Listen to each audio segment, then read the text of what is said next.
I tuned into it and I was like, is someone in my field? And then I saw everything and I was like, oh, off all of you go. And then there was this one that was there, and I tried to clear it, and she literally didn't want to go. She didn't want to go. She just hung out there.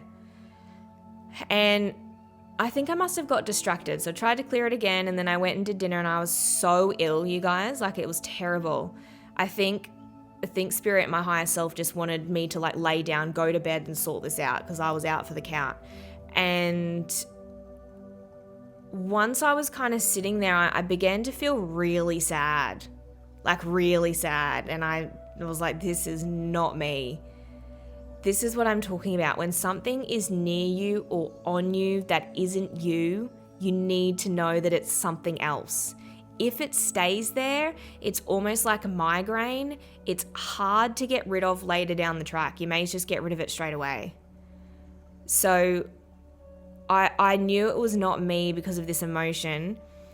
And this is how you'll know about entities and things like that, is this darker feeling inside of you, whether it's like, I don't know, like a lack of confidence where you start to disbelieve in yourself. Maybe you got a project coming up and then all of a sudden you're like, oh, I can't do this, or whatever it is.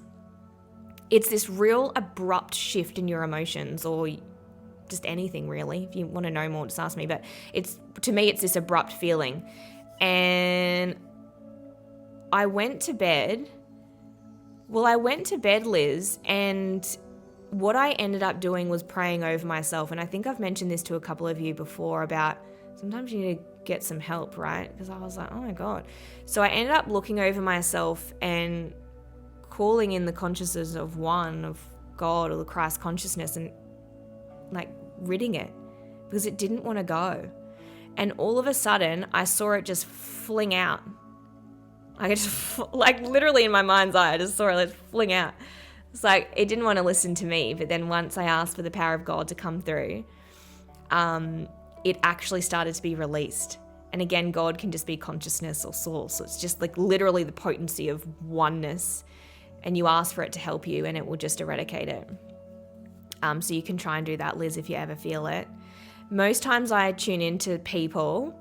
I will let you know if I really feel it there. And I think I'd mentioned something just recently in an emailed reading to do with an attachment on someone. And it's just because I can feel into that and then as in two different entity sources, like the one that I'm dealing with and then the one that's something different. It feels like I'm dealing to two different people at the one time, and then that'll get my attention. I'm kind of like, what's that?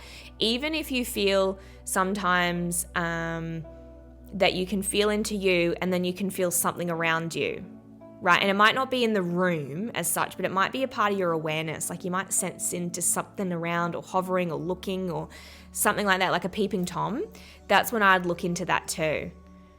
And it gets really tricky when you deal to people that are probably maybe not as precautionary as me, and they quite like it. They'll say things like it's their guides or, you know, a past loved one or something like that. But I know if it is of pure essence, it will never do anything that it shouldn't do. Like it should never make you feel scared. It should never question you, make you feel sad. Like anything of the light should make you feel quite energized and like we could do it, happy, like our cheer squad.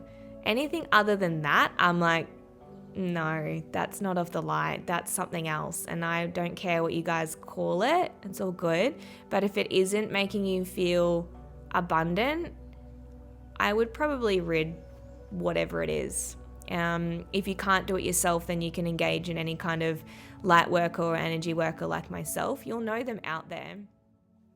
In my experience, I feel like if they don't know about it and then you clear it, sometimes they call it back in and then it just comes back. And so I just am at a place now in my life that I just want to help people that want to be helped.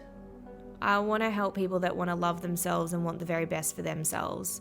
And so I stopped trying to help those people a long time ago because they don't appreciate it for one, and then they call it back in.